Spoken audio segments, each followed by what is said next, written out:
Bambi says very clearly that life is wondrous and beautiful and dangerous, and that in it, love is a song that never ends. Bambi has a special place, I think, in everybody's heart. It is such an artistic tour de force. You don't see stories being told like that anymore that are so honest and genuine. I can't think of anything more that, through my years of being in the business, that it'd be more of an achievement than that. And as I say, I've been in the business since I was 16 years old.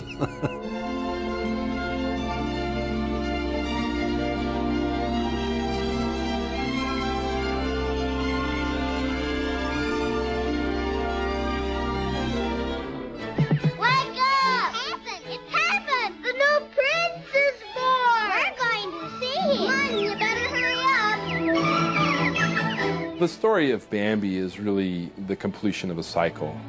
It's a circle of life. It's the original circle of life. So that's what Bambi is about: life and struggle and death and rebirth. And 52 years later, we see the same theme popping up in The Lion King. We first started out on Lion King, it was a little bit of a coming-of-age story, and at times people would call it Bambi in Africa. In fact, we had trouble getting people to work on it for a while because we said, you know, it's really great. It's kind of Bambi in Africa with Hamlet and Elton John music. It's going to be great. And people would kind of shake their heads and walk out of the room. But the idea of that was right. Bambi, at its heart, is a coming-of-age story. It's the coming-of-age story. What happens when we lose our parents? What happens metaphorically when we're kicked out of the nest? There really are a lot of parallels, and I think probably the animators were going back and seeking inspiration from Bambi. We completely borrowed from it in big heaping spoonfuls for Lion King, and happily so. These stories, whether it's Bambi or Lion King, are just very difficult. You're not dealing with a straight dramatic story where good beats evil. It's just more involved when you deal with a circle of life or with growing up, with the change of the seasons, you know. You have to find your own story within that. And that just takes time, and they were floundering way back on Bambi and going back and forth and liking the characters, but it didn't string up to a story that they were used to doing. To the animators, to the artists who worked with him, Walt was probably the best story editor ever and worked very closely with the story artists. He had a never-ending curiosity, and the story meetings for Bambi show Walt at his very curious best. He is asking questions about characters. What if we did this character here? What if we had Thumper say this rather than Mr. Hare? The story of Bambi had so many possibilities. You could go off on a million tangents. I remember the one situation that Walt became involved with himself. He said, supposing we had Bambi step on an anthill, then we'd cut in the inside and we'd show that caused all sorts of damage to the ant civilization in there, and we spent weeks and weeks developing the ants, and then all of a sudden we all decided, you know, we're way off the story. This has nothing to do with the story of Bambi. There really was a great deal that didn't make the final film. There were characters, the cute little squirrel that they had a lot of hope for, and the chipmunk. We had a family of grasshoppers, and they get into a family squabble over this or that, and Bambi is watching all of this, and here's the big head of Bambi and the little grasshoppers. And what's that got to do with the story, you know?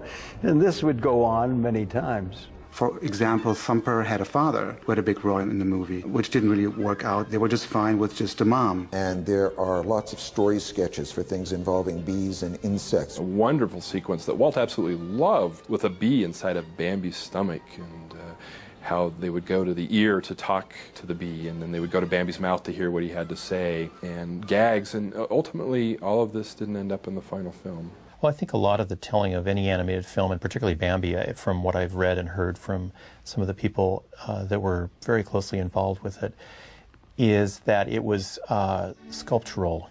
And I know it was extremely long when they first put it together, you know, well over a couple of hours, and extremely complex. And to try to boil that all down like a fine sauce into something that is thick and rich and interesting and essential to tell that story. In all the Disney films, there was an enormous amount of what some people would say superfluous work, but Walt saw as necessary, that was done and then cut. Bill Peet, one of the great story artists, once told me that if they had taken all the material they storyboarded for Pinocchio, the film would have lasted 2 days. Walt wanted to show the hunter burned to death by the forest fire that he inadvertently started. And he fiddled around with this for a long time. Now, we were going to show a boot and the charcoal all around it. In fact, I made the drawing for it. The hunter's boot and the charcoal and the charred tree behind them. But I don't know, they just eliminated that type of thing. It didn't go over. It is man. He is here again. He wanted to have the impact, you know, of man coming into the forest and interrupting this nature. I mean, that's such an important part of this story, but you never saw it. And it made it so much more powerful.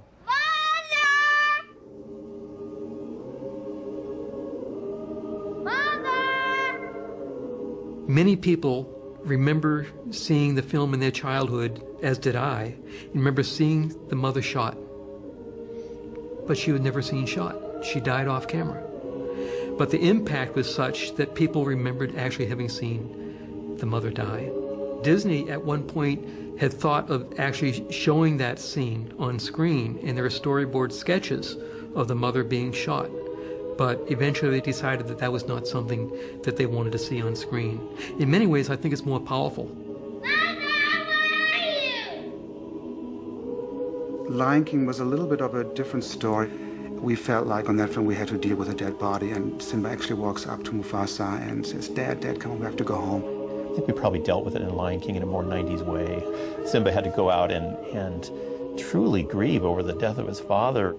In Bambi, his mother's taken away, and he's never left to grieve or talk about it or deal with it. I think it's equally sad and dramatic, but I think it was right for the Lion King, and I'm glad that they handled Bambi's mother's death that way, though, because I think it worked better for that film.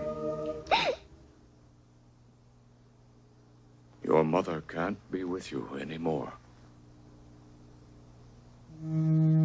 He sheds one tear and he looks back. And as he looks back, I think what we as viewers see is the end of childhood. I've often thought that Bambi is a film that a lot of contemporary filmmakers should study because there are only about 1,000 words of dialogue in the entire film. And so you feel the characters breathing and thinking and reflecting and acting in ways that you often don't see today, where they're talking and making plot points so much, instead of allowing the visuals and the music to carry you through it. I think that was the brilliance of what those guys did on that movie, is they were able to show not in direct strokes on the screen, but show in impressions.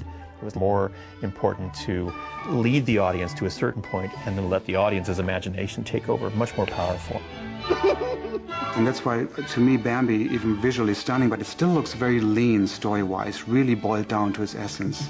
I would say that Walt had more to do with that than anybody else. A lot of people ask me how much involvement did Walt have? Well, Walt had involvement from the very beginning to the last film that was put on the screen, the last little piece of film that was set on the screen.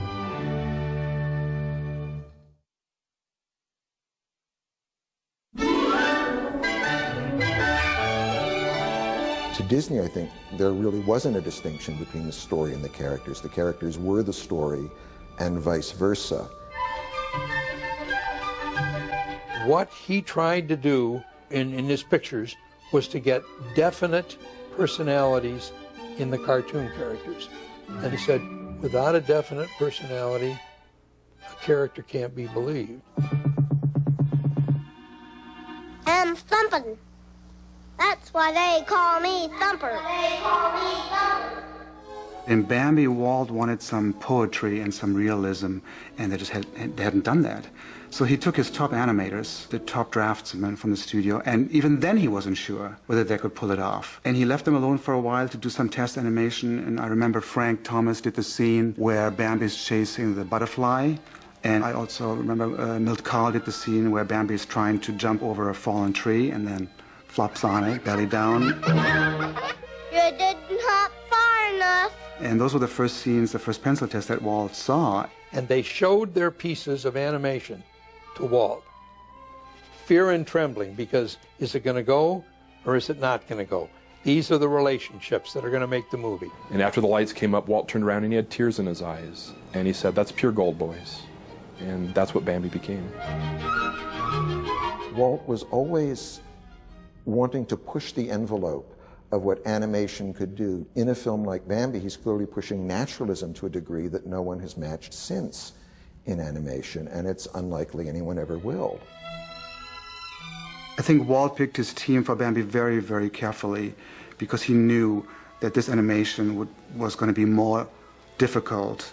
It's not the cartoony type of animation that the animators had done, that there would be a lot of study involved, years of studying. So he picked Eric Larson and Frank Thomas and Ollie Johnston and Milt Kahl as his key animators, and that was a good choice because they just dealt with those assignments really, really well. They knew that what they were doing was not going to be easy. They knew that they didn't know what they were doing, in the best sense of the word, and so they brought in the best teachers from Chenard Art Institute at the time and the best lecturers. Walt was convinced that with a little training that we could put a lot of emotion and feeling into the animals without making them old cartoon type of animals, but realistic and convincing. I think he was right, but I don't think most of the men themselves at the studio thought so. It was a big risk to do something like Bambi, and it was asking a lot from the animators to animate those kind of characters. Because when you look at the animals, and especially the deer that are in Snow White, they are so cartoony and simple and have really bodies like flour sacks. It's a great exercise to put those back to back just a couple years before, to look at Snow White and then look at Bambi and see the care and attention to detail that's given to the anatomy and the locomotion of the animals. And it's all done with a pencil on a piece of paper, and it's pretty amazing.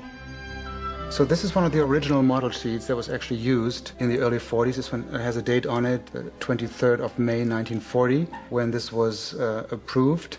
And you can just see by the variety of poses and the thorough study of anatomy in these that this was something completely new. We found ourselves in a place where they had stacked it with cages with all of the animals that would be in the picture, the skunks and rabbits. We had live deer running around the studio, so they became somewhat pets. And then they brought Rico Lebrun, who was a great artist for anatomy, and they had anatomy classes. Just like you'd have a life class for a human figure, we had a life class of deer. But these were the structural things that we worked over and over, and he just drilled us and drilled us and drilled us to understand what the anatomy, what the bone structure of these little guys were. They approached Bambi the way Leonardo da Vinci approached human beings. And that's why the animation is suddenly different. It isn't some artist remembering deer that he saw on a farm when he was a kid. It's some artist remembering the deer that he studied yesterday with a pad in his hand. There was a story sketch artist, his name was Bernard Garbert, and he did beautiful drawings of deer. But Bernard Garbert had a very nice, simple way of getting a fluid feel into the drawings, and they started to move. They still didn't look like deer that could talk and would have human expressions, but he really simplified the deer body. And then Mark Davis came in, and he was able to really put human expressions and human attitudes onto a deer body.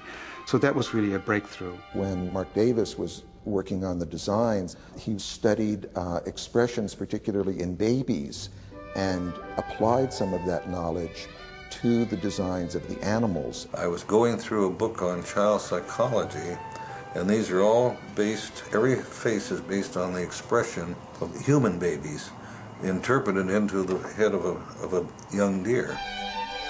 And then the great Milt Kahl came in and looked at everything and then boiled it down to something that would be right for the film, that could be animated, and that would just feel right. We came as close as we figured we possibly could to the real deer and still be able to articulate for dialogue and get and have a full range of expressions. Go on, say hello. Hello. I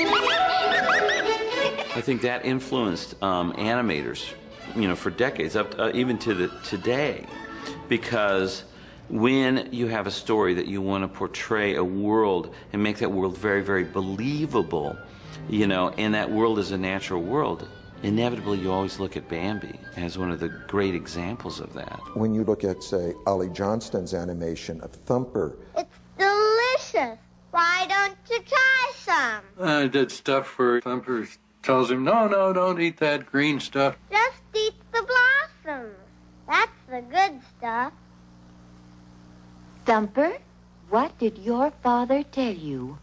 About what? He is so much like a little boy who's gotten his hand caught in the cookie jar, and it's in the body language and the expressions. Kind of wobbly, isn't he? Thumper. Well, he is. Just because there are a bunch of pencil drawings going through these routines and giving these performances, to me, that was real. In Frank Thomas's animation, he's very much known for his sincerity. Frank Thomas came up with this great ice skating sequence with Thumper. All these wonderful gestures, this cocky little kid, when he raises his chest and wiggles his butt and says, Watch what I can do! At the time, I was trying to learn how to ice skate. And every time I'd come on a rink like this, you know, and go along very nervously, step by step, here'd be these other guys on their hockey skates. Oh, boy. I said, that's the way Thumper ought to be, you know, and Bambi ought to be like me, going along here. So it was fun to animate the thing, particularly the Thumper part, getting him to act the way I always wished I could on skates. You're seeing a rabbit, anatomically beautifully drawn rabbit, and you're seeing a caricature of probably a kid that you knew next door. And you relate to it because of that. You relate to it because it looks like the next door neighbor or like your son or daughter or niece or nephew. Flower!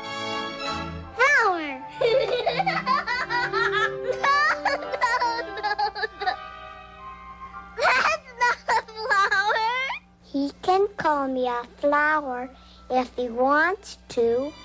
They worked out the essence of Disney animation on Bambi that's continued to this day, which is animals who are caricatures of human beings and at the same time move and behave like animals. People got intoxicated with the vision of what animation could be. And the art of the animation never was the same again.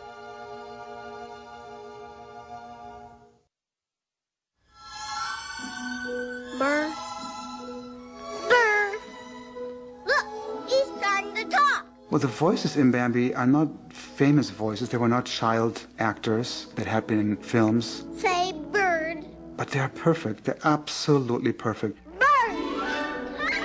And that's what you're looking for as an animator. You don't really need a star. You don't really need somebody with a big name. I was 4 years to 6 years old when we did the voice of Thumper. My father was in the movie industry and heard that they were auditioning, and there were some 30 children who were at the voice recordings. Frank Thomas and Ollie Johnston told me the story of being in the recording session where they brought all the kids in, and they were, you know, having the kids all do, oh, did he, the young prince fall down? Did he fall down?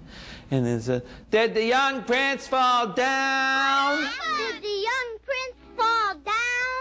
And the one who was leading the recording session was saying, oh, get that kid to the back. He can't act. But Frank and Ollie were sitting in the back of the recording booth. And they said they were just like, no, bring that kid forward. They heard my voice and decided it was perfect for the rabbit. And apparently that's what they said. He doesn't walk very good, does he? So that character was born out of that recording session. There was a thing going on. The casting director didn't like Peter Bain because couldn't apparently finish long sentences. You had to feed him a few words at a time, See, that's the only way you could do it. But you couldn't put two of them together. And there was one line where he forgot his line, and he said, if you can't say something nice. And then he had to think, And then when he thought, after he thought of it, then he could spiel off the rest of it off.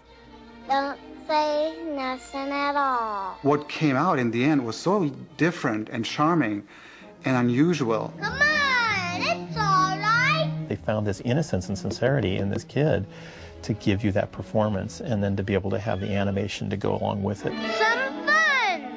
Huh, Bambi? As far as it being a distinctive voice, the people do say that, and I think maybe because it was authentic. Come on, you can do it. I was an exuberant kid, and I think it came out and made a very good match for the particular needs of the movie. As long as the voice goes along with the personality and the character and looks like, or it sounds like that voice is coming out of that drawing, that's what really matters. I think I better go home now. I think these Bambi voices are perfect.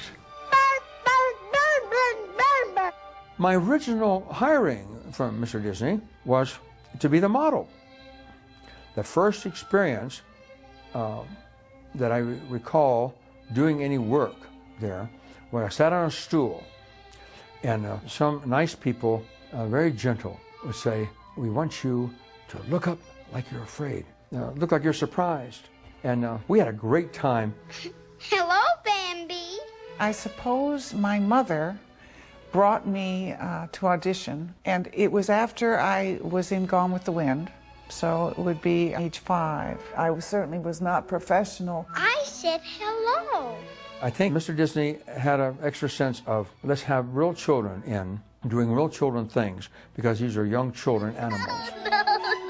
It was very real to me doing it because I was being myself. It's kind of bashful, isn't he, Mama? If I hear that voice, that is a part of my childhood, and it's sweet. It's just it's touching. One of my embarrassments as an adult is that I didn't have the courage to tell close, trusted friends, 25 years in the Marine Corps, that I participated and was one of the voices of the wonderful work of Mr. Disney, Bambi. It was because I was in a part of the Marine Corps that was the Marine Corps, okay? And if the troops I was leading as a battalion commander, if they found out that I was part of Bambi and I picked up the nickname Bambi, I would have been history. Pretty flower. If you think about it, I was in Gone with the Wind and I was in Bambi at the age of 5 when I peaked. So, you know, what are the chances of being in 2 classics and never doing another thing? Absolutely amazing. Absolutely amazing. In the case of Bambi, I think it was a brilliant casting thing to stumble across, you know, people that could do those voices, and they really were tenacious about it. And you find somebody like, you know, the Thumper voice, which is 1 in a million, and suggest that character. Yeah, he's a cute kid, but to be able to then take that voice and turn that into a piece of animation that's now become very memorable for all of us is really pretty special. Look, he's trying to get up. Well, it is funny to be associated with a bunny, but I think the character of Thumper, as it came through in the movie, is something I've always been pleased and proud that I was a part of that. What you gonna call him? I think I'll call him Bambi. Bambi. Yep, I guess I'll do all right. I had great admiration for this film.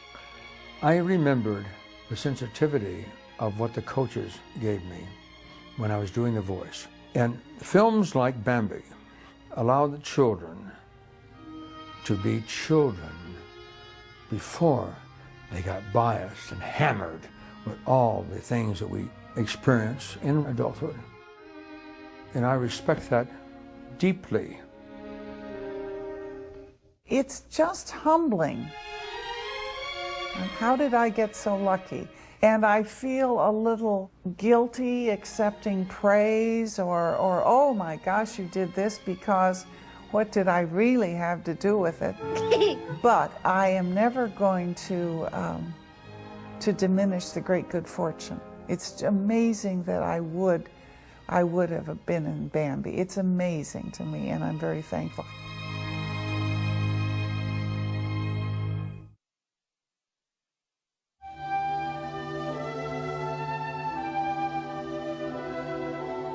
If you talk to any background artist from any of the current generation of animated filmmakers, they'll ask them for their favorite movies.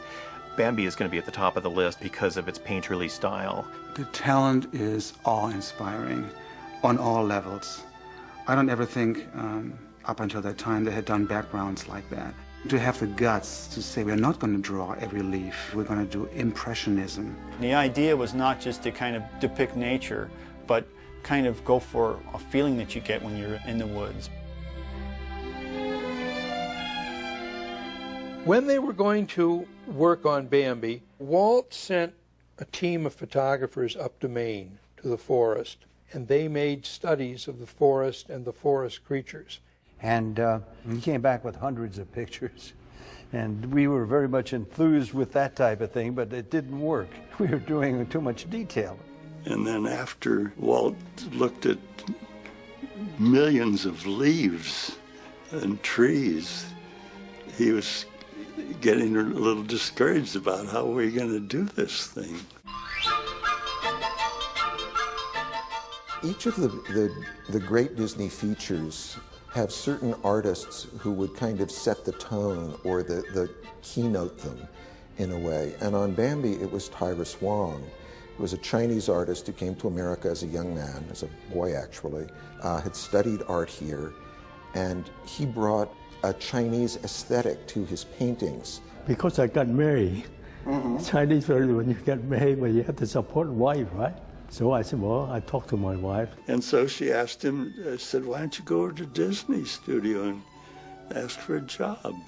So they took him in and put him to work as an in-betweener and training to eventually become an animator.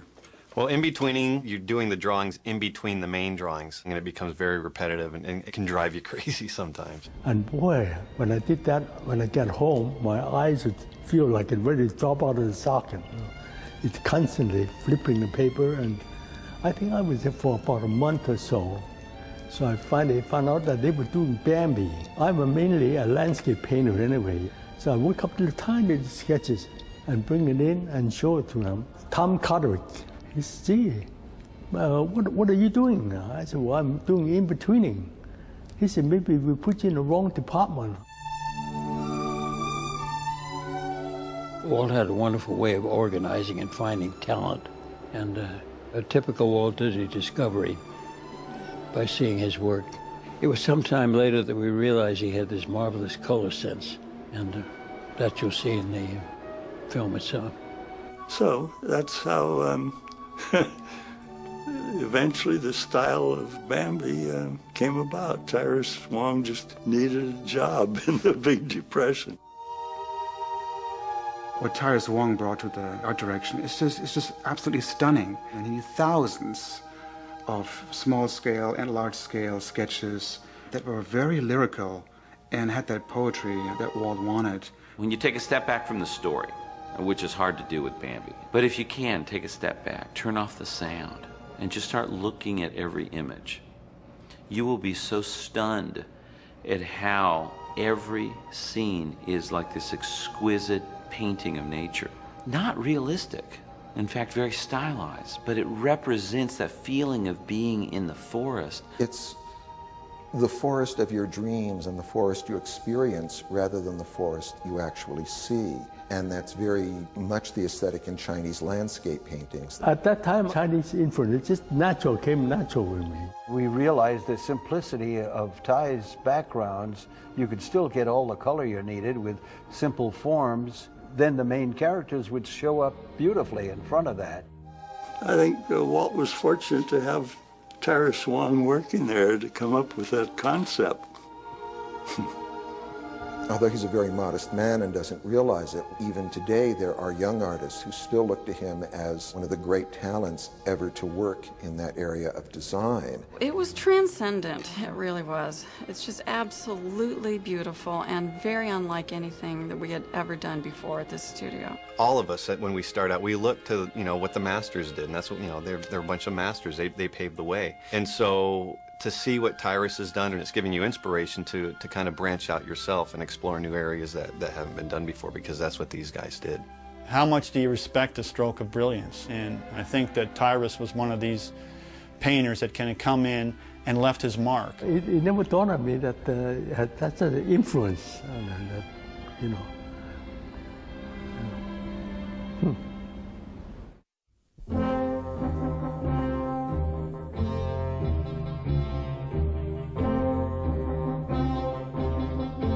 Walt Disney had this thing he called the plausible impossible. He said our movies don't have to be real, they have to be plausible.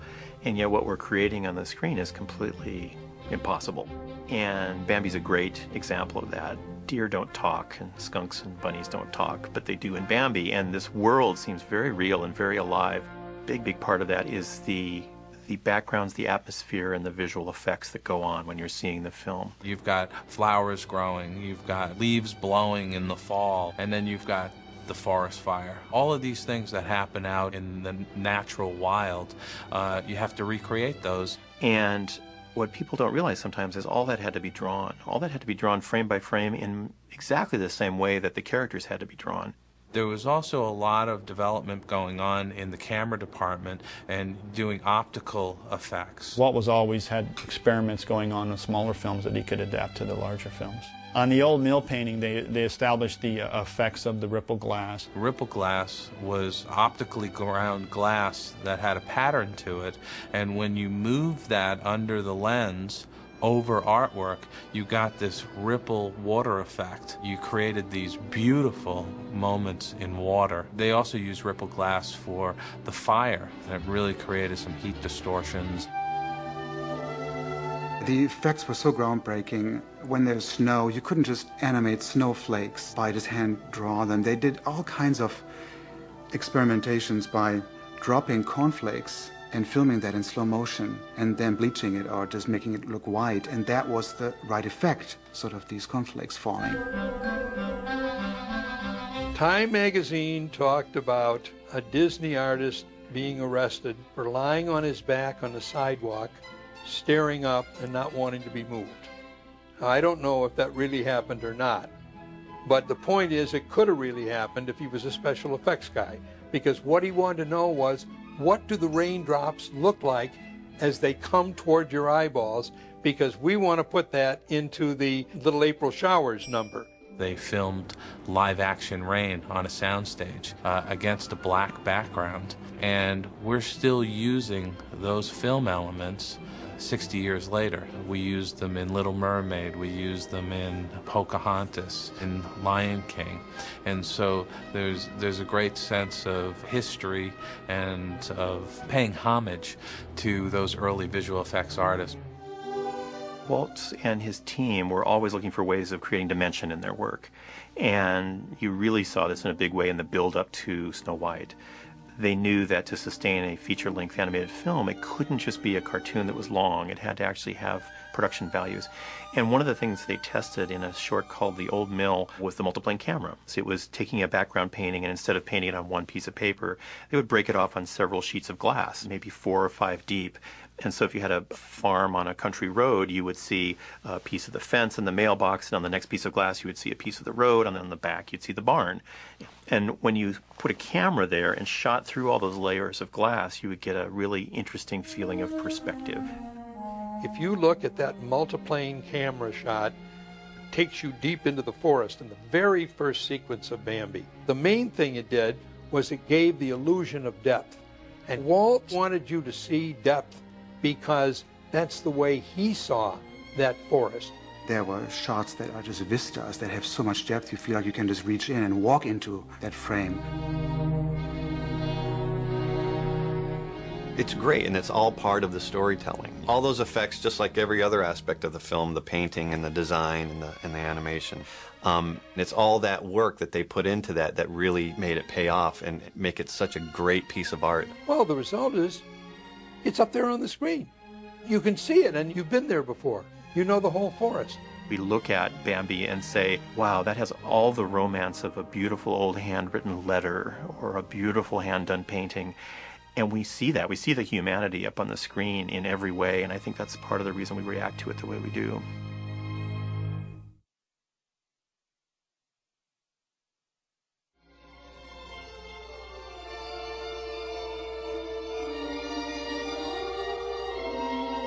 Isn't it amazing how subtle the music is in Bambi? You don't really realize how swept away and enveloped you are by it. Through that music, you actually enter the forest. It's making nature itself a character and bringing it to the screen in a way that certainly no one had done in animation before, and I think very few people had even attempted to do in live action. And I realized that it was a pastoral symphony, just as Beethoven wrote, which was something that was in their minds at the time, clearly, because Fantasia was being completed at the same time. The pastoral symphony for children. Every cell that you see, every background, is completely brilliant work. But the impact of a motion picture, the succession of images, of film, is glued together by the music. This is why music has always been part of movies. There's a beautiful scene where Bambi has fallen down and all the rabbits go, "Get up, Bambi, get up." Come on, get up. Come on. Get up, Bambi. Get up. And he has a way of getting up with doing one leg first and then the other leg catches up. It's just gorgeous. And that's all done to music. And that unity between music and animation is just fantastic. That Disney cared so much about music cannot ever be overstated. Music was as important to him as anything that happened on the screen. I think Walt realized that music was going to have to play an exceptional role in Bambi because the dialogue is so minimal. He would very often make the artists storyboard sequences in mime, and then only at the very last minute could they add what dialogue they absolutely couldn't do without. From the beginning of Bambi to the end of Bambi, there's almost not a moment without music. There are two 18-second silences. One is when Bambi's mother says, "Man was in the forest." And there's complete silence. I mean, 18 seconds is a really long time. And the other time is after Bambi's mother dies. These moments of silence are powerful because they're surrounded by wall-to-wall music. There were 2 Academy Award nominations for Bambi. Both had to do with music. The song Love Is a Song was nominated, and sung behind the credits by Donald Novis, who was a very important singer at that time, and also the scoring was nominated as well.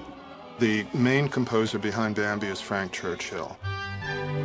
His music, his themes, his motifs were taken and then arranged into the final score, and Edward Plum did what you would call secondary scoring. Plum was a musical director for Fantasia, so when you hear some of his music in the film, it definitely has a more classical sound than Frank Churchill. Frank Churchill had had a huge success with Snow White. He had written all the songs and a lot of the underscoring, and those were songs that were on the hit parade. They were extremely popular.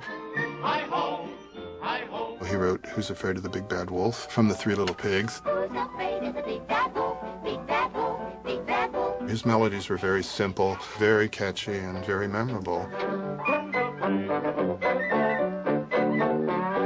He was relatively untrained, but an intuitive, natural musician who could come up with endless melodies. His on-the-job training was to play music for silent movies. What a lot of people don't realize is that when silent films were being filmed, the actors and actresses were being put into the mood of the scene by somebody playing a piano. And Frank Churchill used to improvise the moods for these different scenes. That experience made him the ideal person to set the mood, as it were, for a skunk named Flower or a little bunny named Thumper or for Bambi. I remember clearly how we were involved with the first rainstorm, and we wanted a raindrop song that would show Bambi experiencing the first raindrops. And we didn't have anything at the time, and finally Frank Churchill came in one day. Frank was quite a character. He shuffled down the hall, and he always wore his hat. And he sat down at the piano wearing his hat, crossed his legs over, and he puts one foot on the pedal, reaches in his pocket, takes out a little script, puts it down on the piano, and then starts to tinkle off on the piano there, this little raindrop song. And it was so charming, it was unbelievable.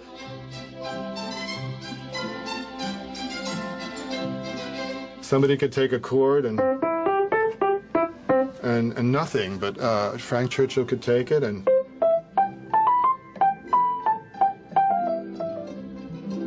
It's the creative genius that Frank Churchill had. The way he makes us feel nature and yet write simple tunes of all different kinds of qualities is really quite interesting in Bambi. Ed Plum, who was the other composer, is said to have studied with Johann Strauss, which is very believable. There's no question that between the two of them, they create a world of the past, maybe when we might have been closer to nature. And it's really amazing that the score is so unified, because you have the very sophisticated work of Edward Plum, with its echoes of Stravinsky and Ravel, and then you have the very childlike melodies of Frank Churchill. You have the main title, which is the Love is a Song theme, which is sung by a tenor, and then you have the music for the forest waking up, and it's just a very simple theme, but very lovely.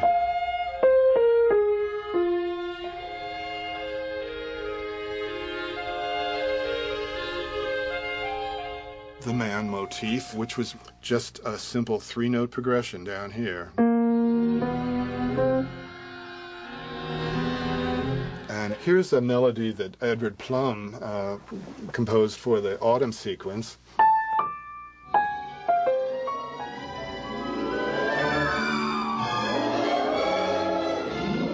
Almost every measure of that is a different chord.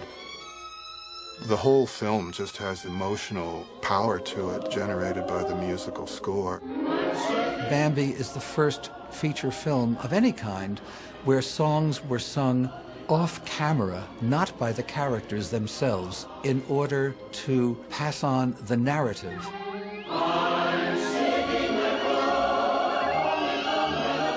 When you have less than 1,000 words of dialogue in a film, your ear really hungers for sound. 40-voice choir, 4 individual artists singing beautiful, lovely, melodic tunes. It's a feast of music with this broad-ranging orchestral score. When you look at Bambi today, you're aware of Walt Disney's seriousness of his purpose in entertaining. What a high level he set. We now are the recipients of this tremendous vision, and we just now almost take it for granted. If you look at it really carefully and listen to it really carefully, you're amazed at how far they push the envelope. I don't think Bambi would be Bambi without its music.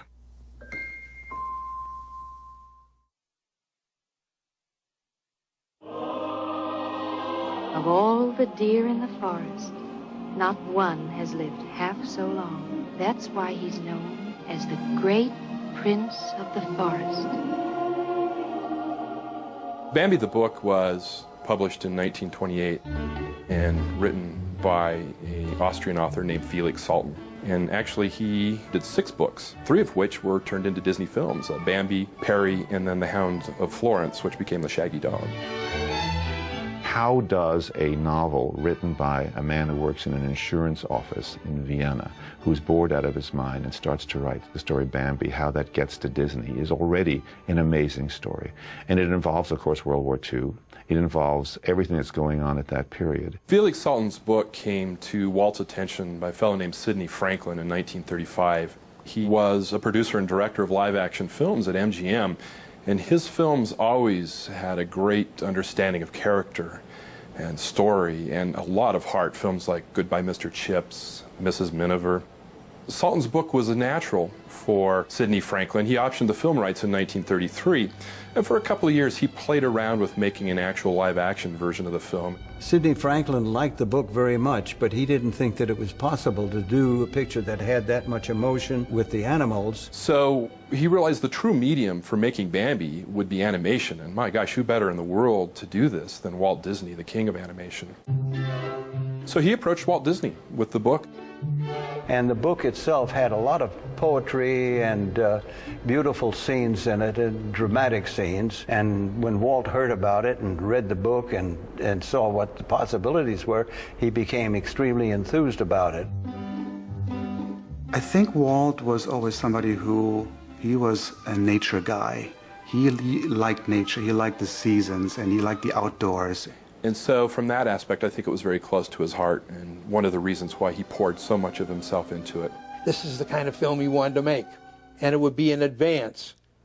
And so he risked everything. He was such a successful guy after Snow White, and he puts it all on the line again, immediately. I mean, who does that now? It's incredible, incredible. In the early 1940s, they had already done the impossible. They made Snow White and the Seven Dwarfs. They had done the next impossible, which is that they had made Fantasia and Pinocchio. The last thing they really needed to do was, like, outdo themselves, and yet they decided to push the envelope one bit forward. That endless experimenting was very much Walt's personal style. I always refer to the making of Snow White, where everybody was saying you can't make a feature with animated cartoons. It's not going to work.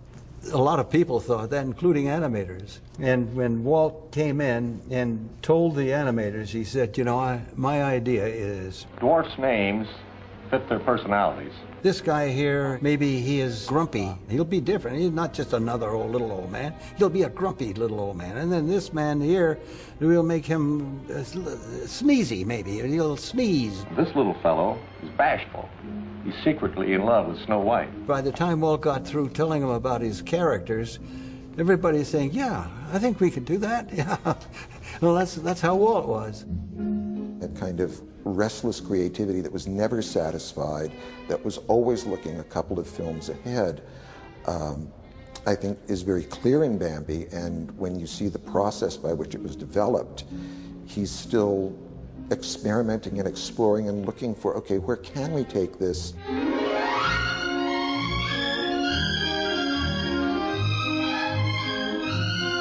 This great work of art, Bambi, came from the most chaotic time in the Disney studios.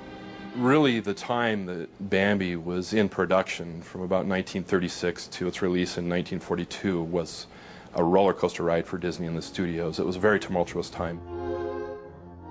In 1939, the Nazis marched into Poland. The world was plunged into war. Disney lost their European market. Pinocchio did not make a profit. It was somewhat of a scary time. I mean, there was a feeling of unease in Europe at that time, and financially things were not all that rosy. And Walt ended up in debt to the Bank of America. And he called over Mr. Giannini from the Bank of America, and he came over with his entourage of all the men in the dark suits, and they were all going to stand there and listen to Walt try to sell them on the idea of getting more money into this picture. And Walt started to tell the story. And I've never seen a man sell a story or an idea better than Walt. Walt was the greatest actor at that time. And I saw Mr. Giannini and his entourage watching all of this, enthralled with Walt and the story of Bambi. We got the money.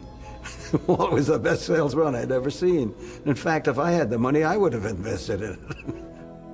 And along about 1940, you have some labor unrest at the Disney studio. It was really a time of union organization, especially in the studios in Hollywood.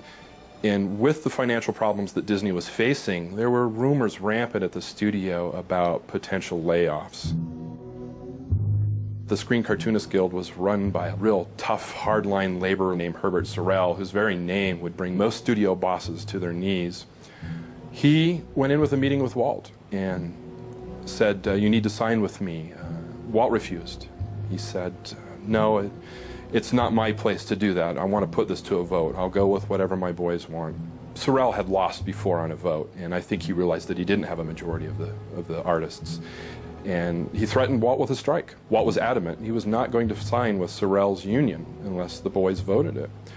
Sorrell left, and the situation worsened. Tempers flared until on May 29th, 1941, Walt was surprised the studio had come under a strike. Well, Bambi was still in the early stages of production and pre-production during the strike, but that was such a watershed in the history of the Disney studio and the history of animation that its impact was felt and still echoes down the decades.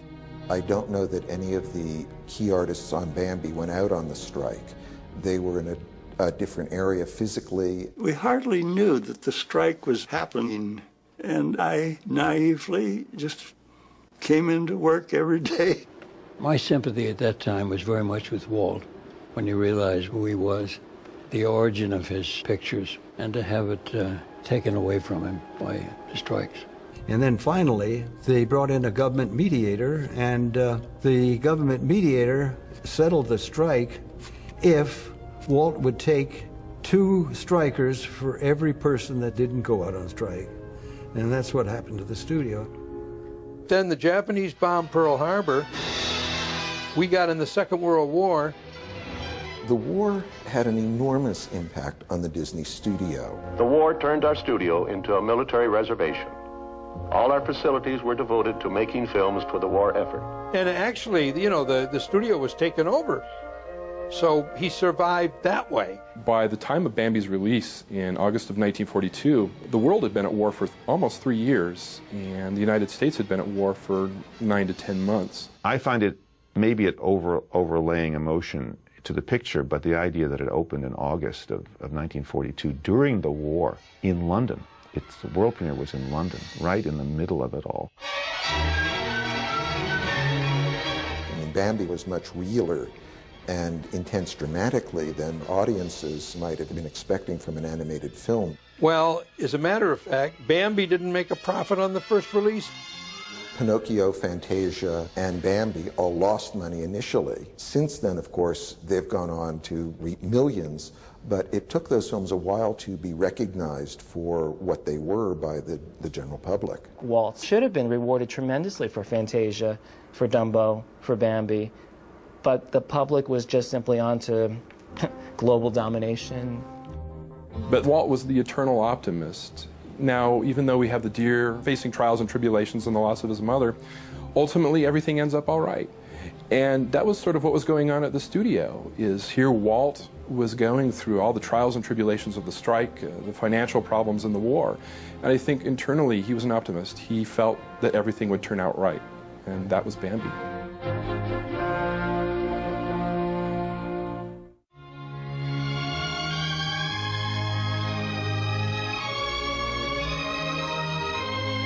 Bambi's a movie with great poetry and elegance and artistic integrity, but at its core is something very emotional, and of course that's Disney storytelling at its best. This world could use some of the messages, that little beautiful story of Bambi. A film like Bambi will never get old. It's timeless. It really stands alone as one of, the great motion pictures ever made. People talk about the philosophies, the art value, the animation, and the styling of that picture as being the epitome of the art of animation. Glad to have been part of that.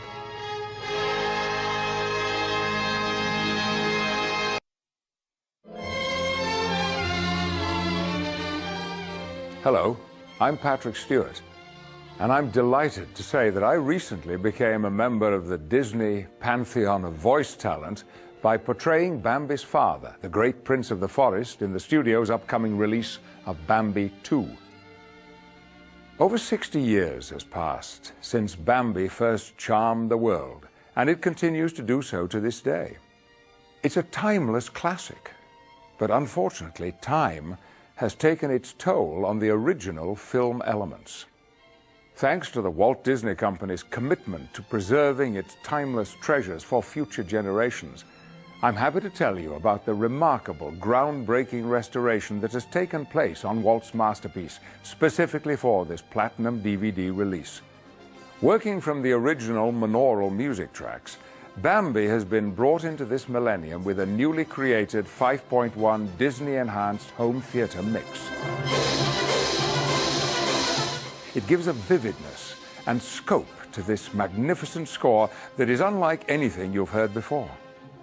The end product is the most spectacular looking and sounding presentation of Bambi ever.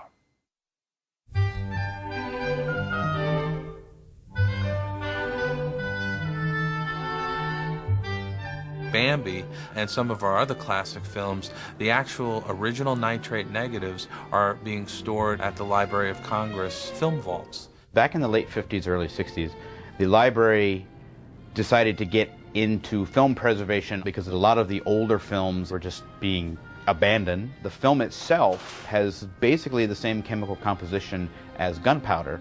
Once it starts to break down, work has to be done quickly because one day it's fine, 6 months it's a can of powder. After many years of rest in the Library of Congress, the original negative for Bambi was pulled from the vaults and brought home to Los Angeles to undergo a restoration using today's cutting-edge digital technology. All film stock of this era decays and becomes unstable, and not to be too dramatic about it, but it quite literally will die. Now, both the digital and film backups that we're going to do on this restoration will ensure its life for many, many, many generations. But this is really now the time to do it while the negative is still in very good shape. When we start a movie like this, the first thing we do is we inspect the film very, very thoroughly, frame by frame, check the whole thing to make sure there's no torn sprocket holes or rips in the film or bad splices. We use a clean room primarily to make sure there is no dust in the environment, no dirt. The film is scanned frame by frame at a very high resolution. Those films were shot on successive exposure film, and so there's 3 color records for every frame. So each one of those color records is scanned.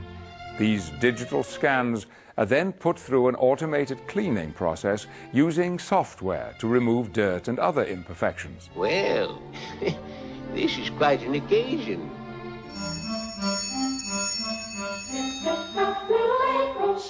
Finally, the film is scrutinized frame by frame by an operator who removes any final imperfections that may still exist on the image. So we're able to go in there and clean up this movie so it's absolutely pristine and still retain the artistic integrity of the movie. Party.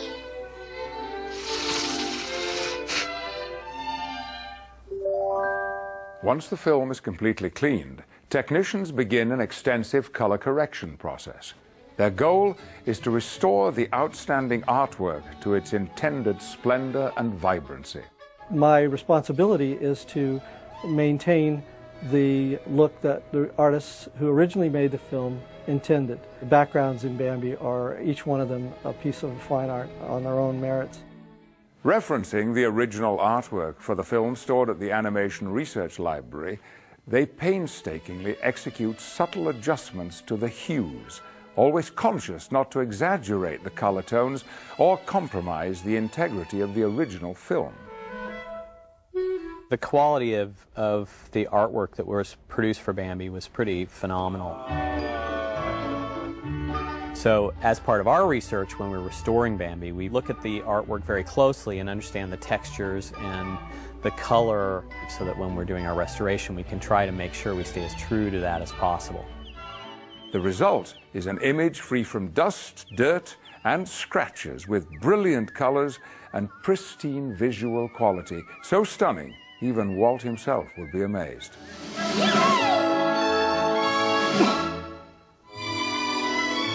These films are treasures. They represent different periods in our history. Some fun! Huh, Bambi? Through his endearing films and rich imagination, Walt Disney was able to provide warmth, humor, and entertainment to audiences past and present. Now, thanks to today's remarkable technology, we are not only able to preserve this precious classic for future generations, we have been able to enhance its sound and picture to new heights beyond the expectations of the original filmmakers. I think Walt would approve.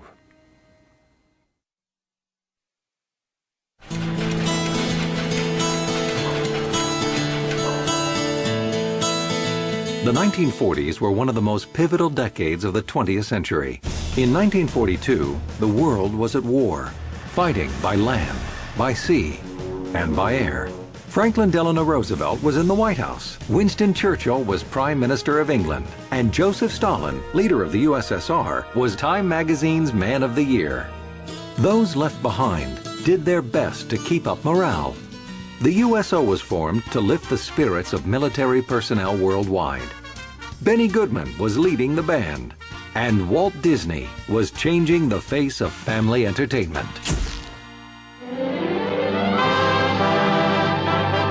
Disney Studios had been working on Bambi for 6 years and was eagerly anticipating its release.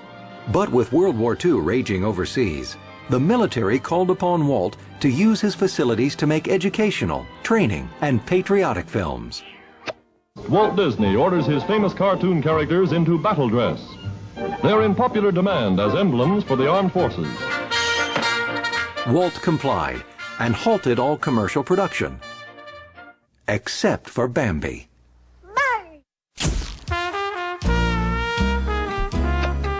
Did you know that in 1942, a house in the United States could be bought for less than $7,000?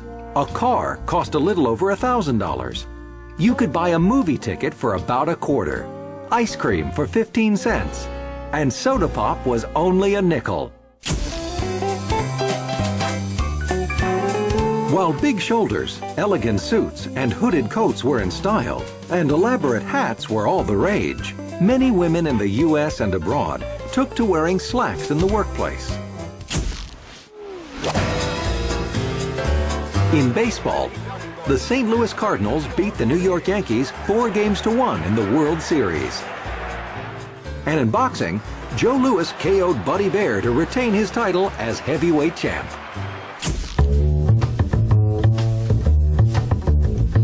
Television was still in its infancy, so families gathered around their radios for news and entertainment. Couples were jitterbugging on the dance floor, and popular tunes leaned toward the romantic and sentimental. Bing Crosby's recording of White Christmas, heard in the hit film Holiday Inn, was #1 for 11 weeks. The lights on Broadway were dimmed, but not extinguished that year. George Gershwin's Porgy and Bess, Irving Berlin's This Is the Army, and Thornton Wilder's Pulitzer Prize-winning play, The Skin of Our Teeth, commanded standing ovations. Movies were as popular as ever, offering escapism, inspiration, and romance. Mrs. Miniver, starring Greer Garson, was the highest-grossing picture of the year and went on to win 6 Academy Awards, including Best Picture, Best Director, and Best Actress. Greer Garson wins the award for her unforgettable Mrs. Miniver. Disney released 19 animated shorts, starring Mickey Mouse, Donald Duck, Goofy, and Pluto. Designed to delight fans at home and honor the men overseas.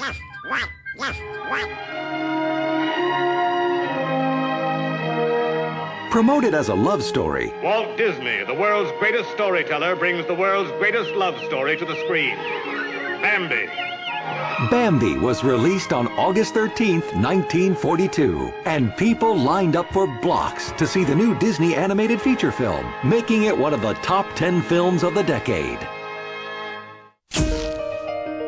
In 1942, we celebrated the arrival of many men and women who have influenced our world.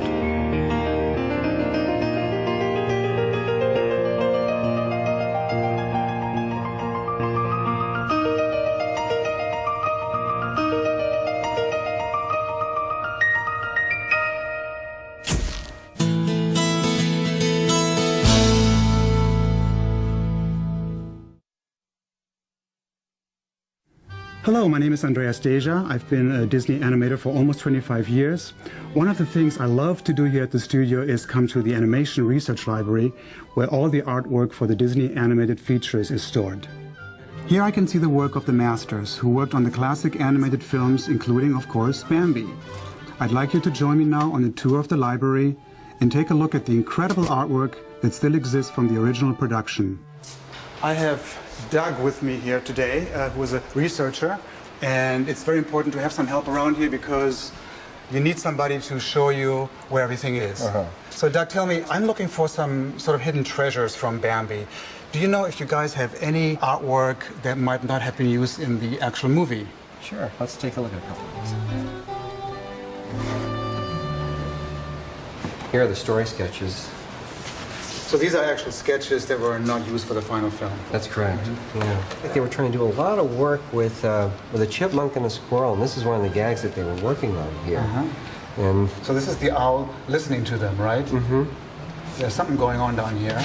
And the owl flies down to find out what the racket is all about. And as the owl lands, and it looks like it upsets their balance a bit, and they're holding. It would have to. They're barely hanging on, now to the owl's tail over here. And this seems to be a particular artist's idea, because it says Ralph Wright's idea. So he obviously felt kind of proud of this gag. Then the branch gives and cracks. Everybody's gone, and the camera picks them up down in the snow again. Guilty expressions here on those two. You know. Well, it looks like they had an audience. Which happened to be Bambi and the rabbits. So I would say that they probably cut this because in developing the squirrel and the chipmunk, you know, you probably focus on too many characters. And the main story really is about Bambi, Thumper, and the skunk.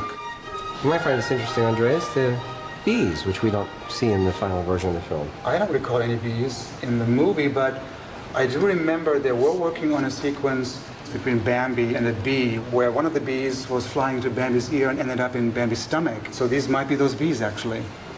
But here they're just zipping through and flying along and don't look too friendly, actually. I just can't believe how rendered these are. These would have taken so much time to capture the whole mood, I guess, of the sequence. Another story element that didn't make the final version of the film. The grasshoppers. And he even talks to Bambi. He says, "You up there, you almost stepped on me." And then he's actually yelling at Thumper, too. So he must have been part of the sequence as well. And I can't believe how close Thumper here looks like he does in the final film. He's not even called Thumper. I think he's called Bobo. Bobo? Yeah. Okay, Bobo the rabbit. So when I come to the Animation Research Library to do my research, this is how it works. I come into this reading room, and then people like Vivian, who is a researcher over here, will bring me the artwork to study. So what you got, Vivian? I've got some story sketches and visual development. So this packet is about the forest, and it has a lot of watercolor and pastel pieces, some of which are of Taiwan. And look how small they are. He can set a mood and an atmosphere very, very quickly. You know, he doesn't have to do a big painting. And these are also from the sequence that shows the forest after the fire. You can still see some glow and some ashes. And this kind of artwork was done to inspire the background painters. They took the color use from work like this and then made these into big paintings. Yeah, over here.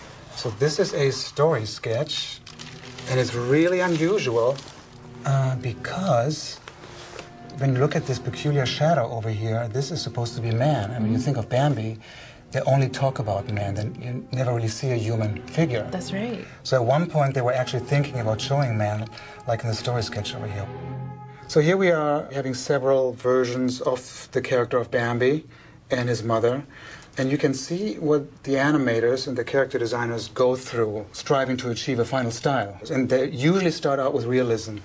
Yes. When you look at this drawing over here, that looks like a rendering of a real deer. There's no caricature there. And the other one that looks real, I think, is this one. Even though it's a line drawing, it kind of has sort of the realism of a real deer. And the same one over here. We're trying to find the pattern for Bambi's spots, and something like this would be way too complicated. This one even still has too much detail. It's a little simpler than some of these, but all these different color separations would also be very difficult to animate. And they're still not humanized yet. They don't have the human emotions. But these Mark Davis sketches then gave sort of the human element to it by putting human expressions onto the animal face. You can see that these eyes had gotten larger than real deer eyes, and the forehead is very big, the eyelashes. Those are all elements that you find in children. And then the stuff comes to life, and then you can say, well, these drawings could talk. So here we are looking at some background art, and this is Anne, who's going to show us some original background from the movie Bambi. Andreas, we've picked out a few backgrounds for you. Oh my, look at this one.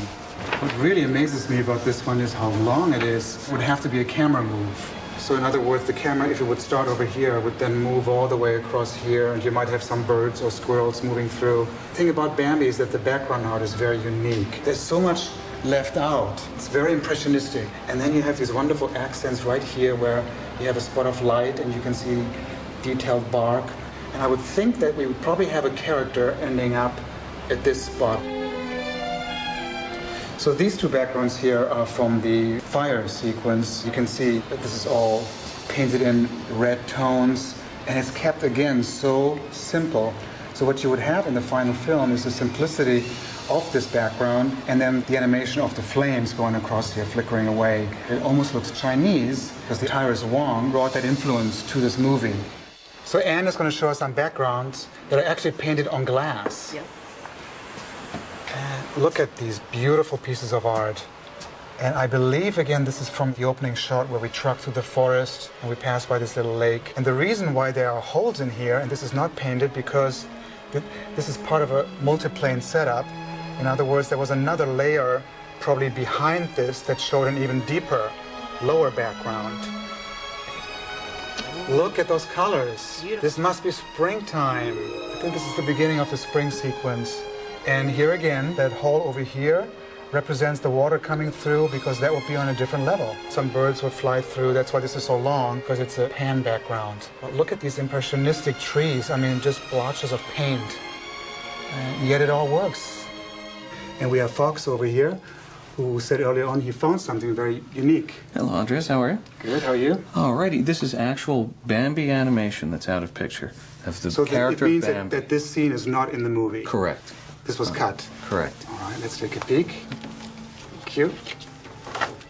And I'm going to put these drawings onto this old peg bar, and then I can flip them back and forth, and we can see some movement. As I'm flipping it and going back and forth, you can see that Bambi is sort of startled. He's looking at something here, and something startled him, and he moves backward. And there are so many subtleties happening here. You can see how, as his head is going up, his ears are going down, and we call that counter movement. For a scene such as this, you would really have to do 24 drawings for each second.